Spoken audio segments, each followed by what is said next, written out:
Bauer himself continues to drop truth bombs about Meghan Markle, including the fact that despite her fakery with Harry, she actually hates Africa. Look. Meghan didn't like Africa. So Hang on, I thought they got engaged under the African stars. Exactly. I think that was under a lot. African skies. She hated the trip to South Africa. In a glorified tent, Tim. Yeah, everything is about her.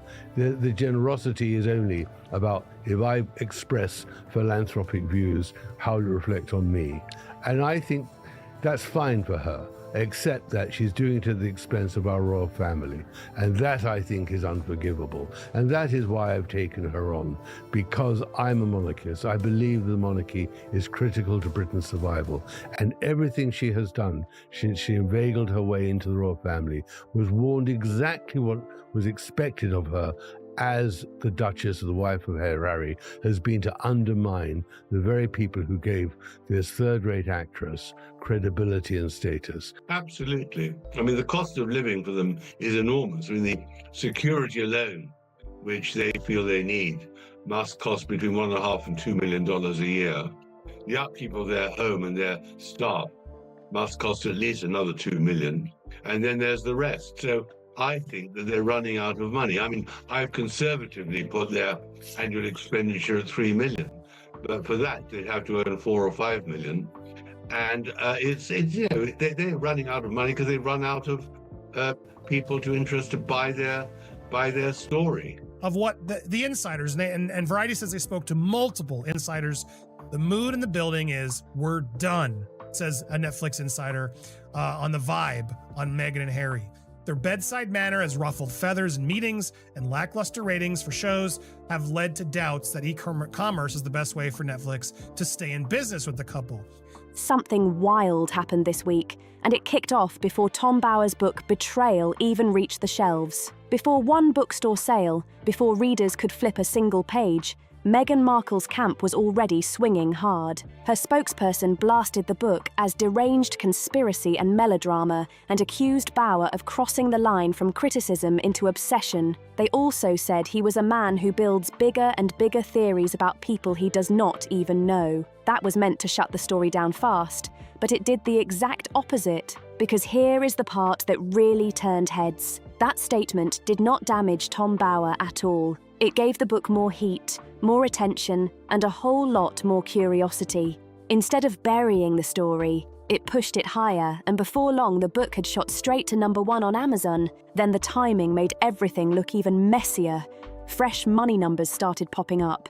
The Netflix situation got worse. Charity questions came back hard, and talk of a comeback in entertainment started looking more shaky than strong. One issue after another landed at the same time, and suddenly this was not just one drama, it was a pile-up. That is why people started saying Meghan's team had not stopped the story at all.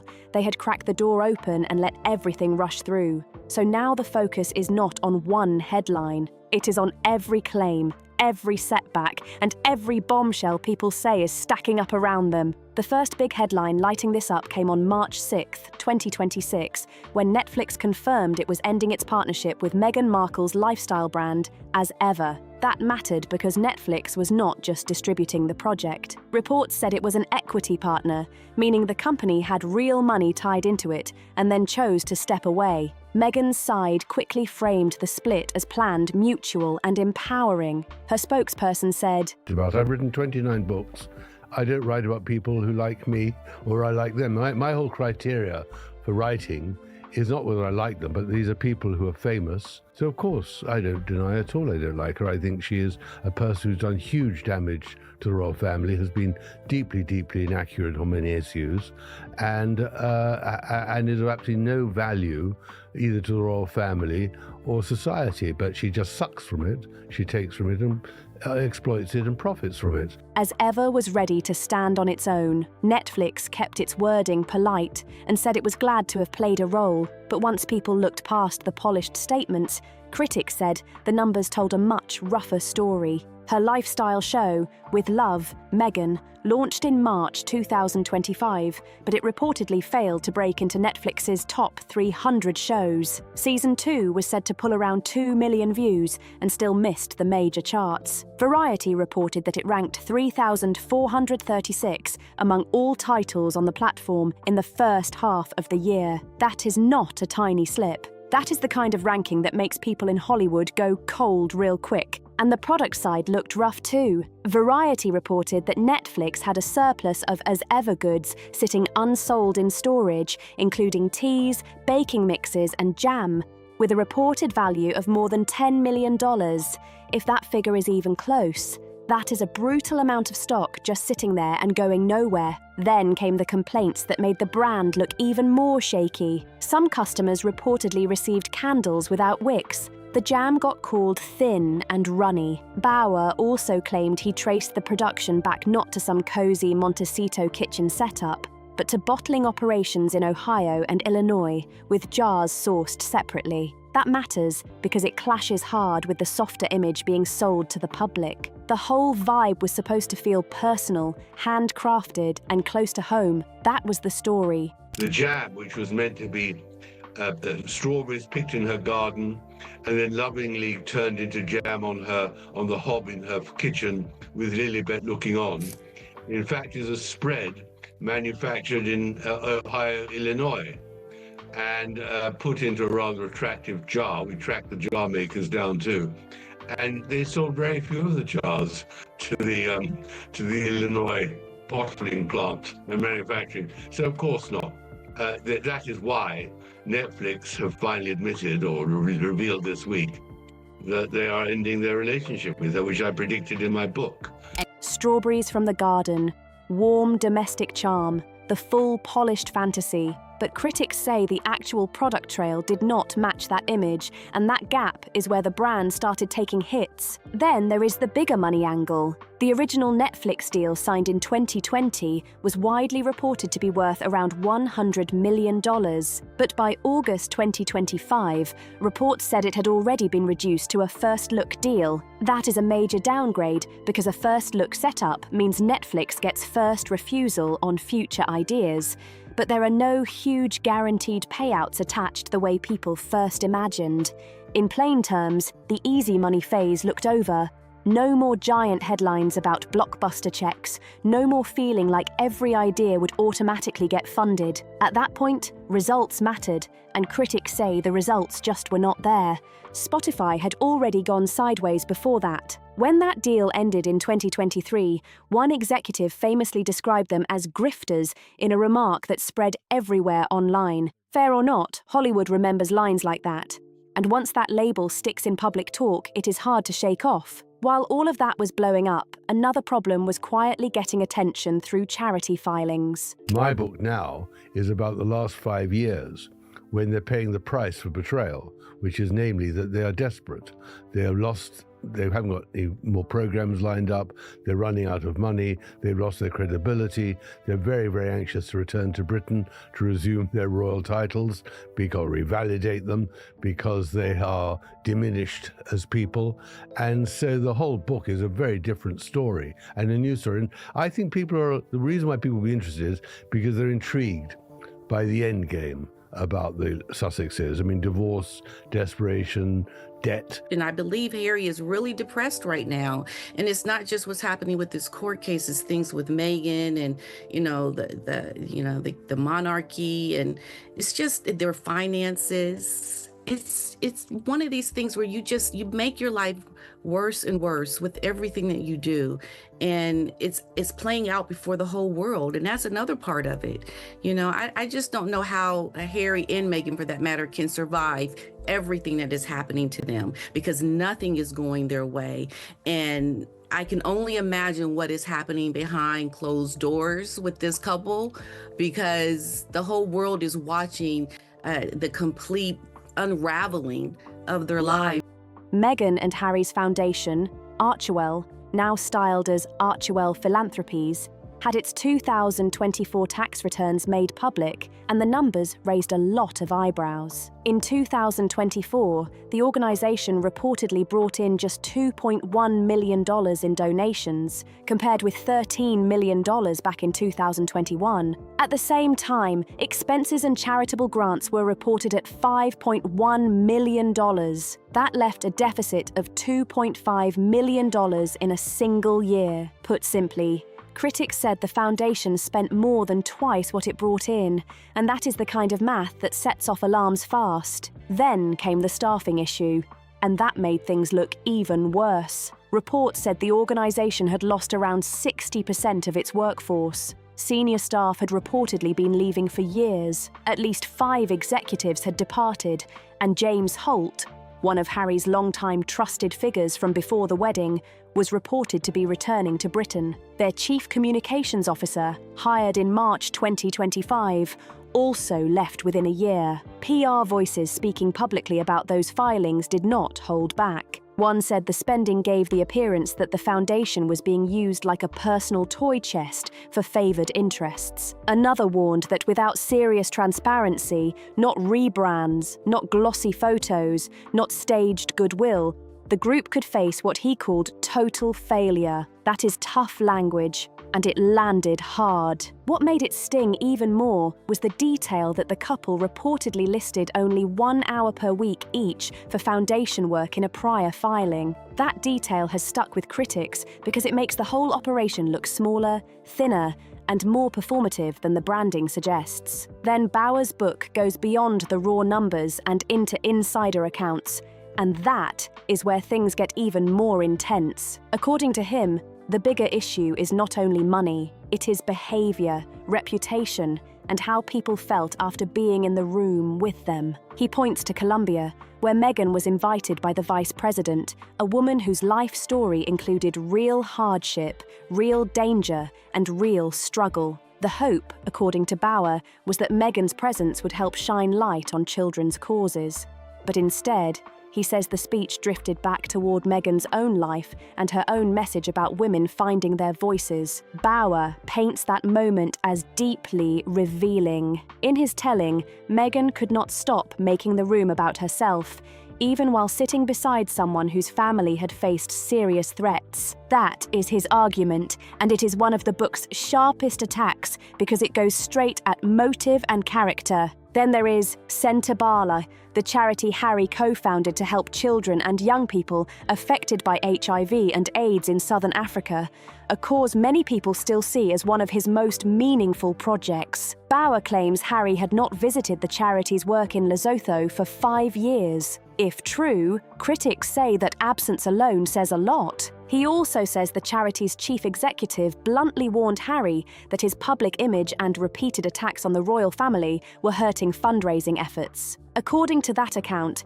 Harry did not take that well at all. And from there, the relationship only got worse. The final break, Bauer says, came during a polo event in Florida that raised more than £1 million. Meghan reportedly arrived late with Serena Williams, asked for champagne, and staff had to scramble because the event was sponsored by a bourbon brand and did not have the setup she wanted. That scene alone already sounded messy enough. But the real flashpoint came at the trophy presentation. Bauer claims another figure was supposed to present the cup, but Meghan stepped in while cameras were rolling for the Netflix series and took the spotlight herself. People who described the footage say it was awkward, tense, and hard to watch. Then it allegedly got even uglier behind the scenes. Bauer says Harry later pushed for a statement saying that this had always been the plan and that it reflected well on Meghan. When that was refused, insiders claim he lost his temper. The fallout became public, and Harry eventually stepped away from the charity he had helped create. That was not a small crack.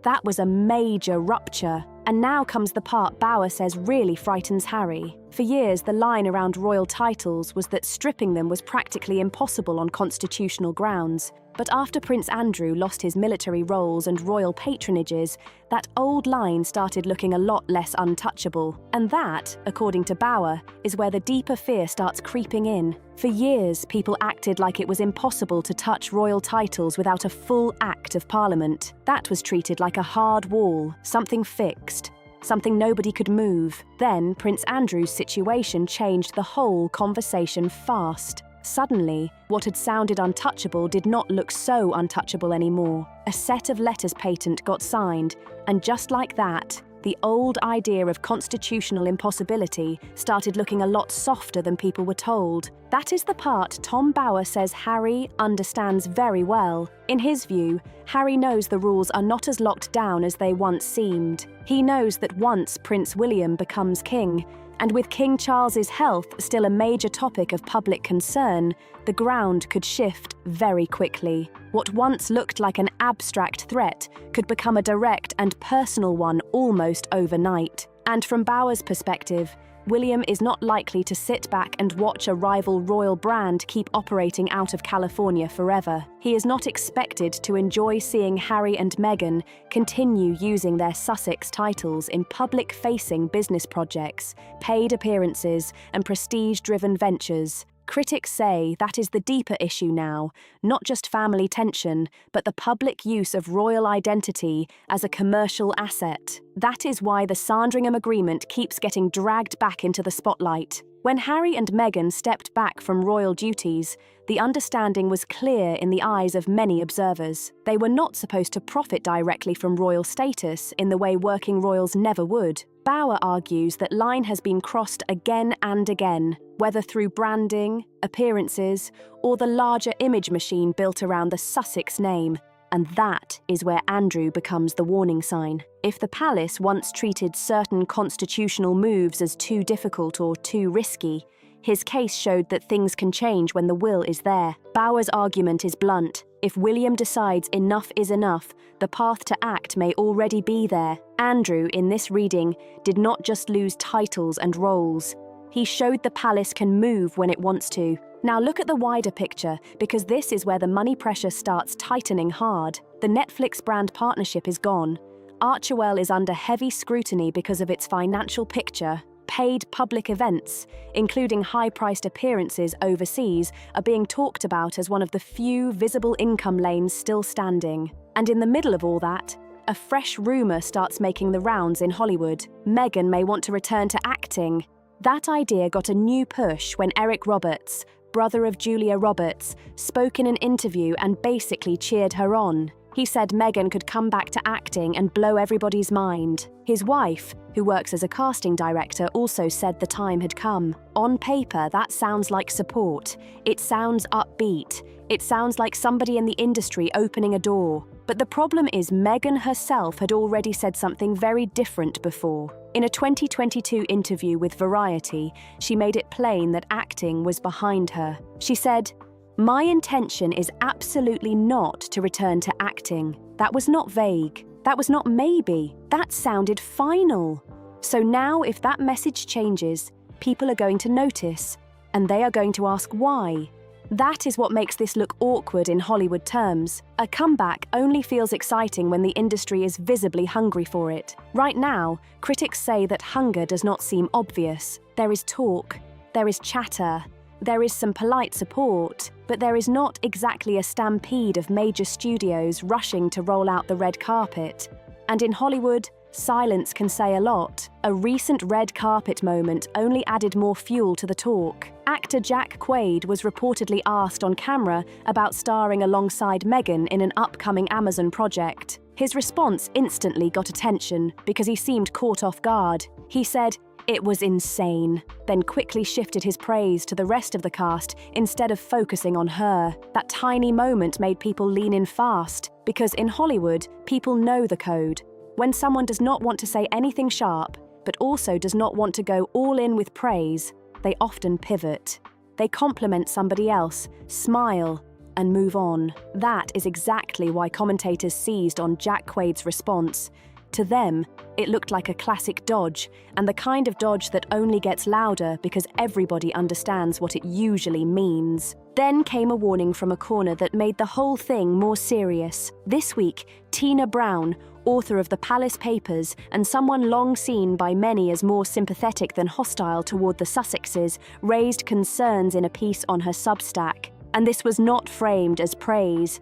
This was not a warm defense. It was a warning shot aimed at the royal family itself. Her question was direct. Are the Windsors underestimating the Sussex problem? That is a strong line, especially coming from someone not usually dismissed as just another angry critic. But Brown's concern was not that Harry and Meghan are being treated unfairly and need open arms. Her point was that the institution may still not fully grasp the reputational risk, the recurring drama, and the ongoing global complications that can follow the couple wherever they go. She pointed to the Nigeria trip as an example that still hangs in the air. According to reporting discussed around that visit, the couple travelled on a private plane linked to a Nigerian businessman who was later said to be wanted in the United States on money laundering charges. That detail raised serious questions, not because the Sussexes were accused of wrongdoing themselves, but because it suggested poor judgment around optics, vetting, and who they become associated with. And that is what made Brown's point land so hard. No palace advisors,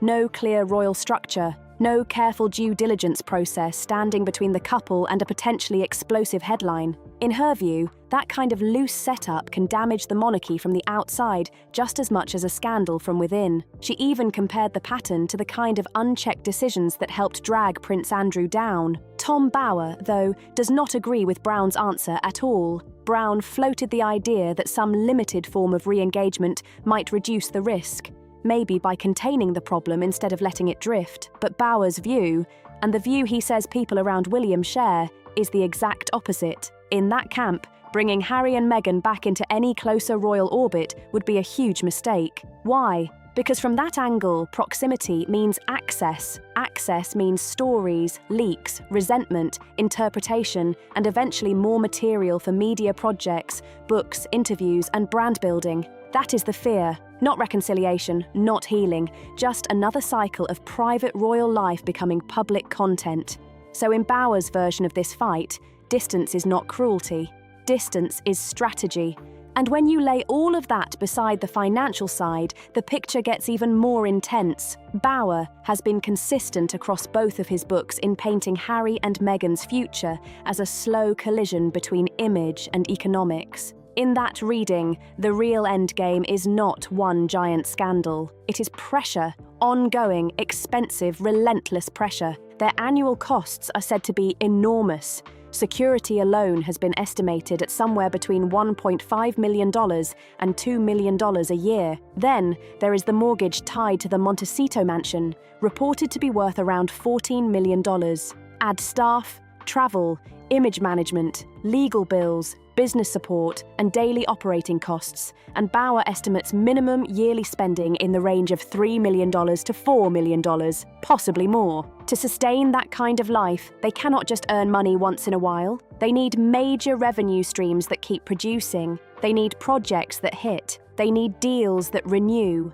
They need products that actually move. And critics say the problem right now is that those streams look weaker by the year, not stronger. Spotify is gone. The old giant Netflix arrangement no longer looks like the blockbuster deal people imagined at the start. As Ever is now standing alone, with reports of millions in unsold inventory hanging over it. Archewell is facing scrutiny over deficits and staff departures, and if those pieces keep wobbling at the same time, then the bigger lifestyle model becomes a lot harder to hold together. Even talk about Harry's reported inheritance or reserve funds only goes so far. If there really is more than $20 million available, that still is not endless money when the burn rate stays high, year after year. A fortune can look massive from the outside and still start shrinking fast when your outflow never really slows down. That is why critics say the issue here is not poverty, it is sustainability. And through all of this, the person many watchers think is playing the long game is Prince William. He has not gone on camera to fight back. He has not released a memoir. He has not sat down for a revenge-style interview. He and Catherine have largely taken the hits in silence, and Bower describes that silence as deliberate, not passive, because from William's side, every public reaction carries a risk. Say too much, and it becomes a quote in a magazine feature. Push back too directly, and it becomes material for another round of stories, another documentary, another book, another wave of headlines. So the strategy, according to this line of thinking, is simple. Do not feed the machine. But silence does not mean nothing is happening behind the scenes, and that is the part people close to this story keep stressing. William may not be speaking publicly, But once he becomes king, decisions that look impossible right now may suddenly become very real. The question of titles, styling, formal status, and how the Sussex position is defined going forward would no longer be just tabloid talk. It would become a matter of royal authority. That is why letters patent keep coming up in this conversation. Once the crown changes hands, issues that once floated in public debate can move into a much more official lane. Whether Harry and Meghan remain Duke and Duchess of Sussex, whether their children continue carrying royal styling, whether the palace redraws the limits of what that status means, those are not just symbolic questions anymore. They are power questions. One courtier put it in brutal terms this week by saying Archewell is Harry and Meghan's crown jewel. It has been central to almost everything they have tried to build since leaving Britain. It is supposed to be the respectable core, the noble engine, the platform that ties purpose, influence, and image together. But if that jewel is losing shine, then the whole brand story starts looking shaky. That is what makes the current moment feel so sharp. They left Britain saying they had been silenced. Since then, they have spent years speaking louder, producing more, explaining more, defending more, branding more, and trying to turn attention into long-term power. But the hardest truth for any public figure is not criticism, it is indifference. Because once the public stops caring, panic starts creeping in fast. A bad review can be fought, a hostile headline can be spun, a family feud can be repackaged. But fading relevance is different. That is the kind of problem money cannot fix easily and PR cannot dress up forever. And critics say that more than any one book, any one interview, or any one failed product launch is the nightmare now hanging over Meghan's side of the story. If this drama shocked you, drop your thoughts in the comments and tell me where you think this goes next. And make sure you subscribe for more royal updates, more bombshell fallout, and every twist still to come.